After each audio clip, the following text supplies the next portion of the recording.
રાજકોટ શહેરમાં એક ચોંકાવનારો કિસ્સો સામે આવ્યો છે અને માનસિક અસ્વસ્થ 46 વર્ષીય જ્યોતિ ગોસાઈની હત્યા તેના જ પુત્ર દ્વારા કરવામાં આવી હોવાનું સામે આવ્યું છે।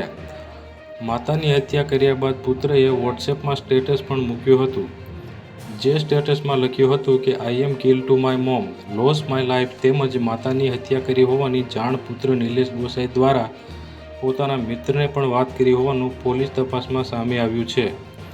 પોલીસની પૂછપરછમાં નિલેશ ગોસાઈએ જણાવ્યું છે કે પોતાની માનસિક અસ્થિર માતાના તોફાનથી તેમજ તેના વર્તનથી કંટાળી જઈને માતાની હત્યા કરી હોવાનું જણાવ્યું છે। ગુરુવારના રોજ રાજકોટ શહેરના યુનિવર્સિટી પોલીસ સ્ટેશન વિસ્તારમાં ભગવતસિંહ ગાર્ડન પાછળ આવેલા આવાસ યોજનામાં રહેતા નિલેશ ગોસાઈએ પોતાની માતાને ગળાટૂંપો આપીને તેણીને મોતને ઘાટ ઉતારી હતી, તેમજ ત્યારબાદ પોતાની માતાની લાશ પાસે જ નિલેશ બેસી રહ્યો હોવાનું પણ સામે આવ્યું છે। જો અમારા વિડીયો તમને પસંદ આવતા હોય તો લાઇક કરો, શેર કરો અને સબસ્ક્રાઇબ કરવાનું ભૂલતા નહીં।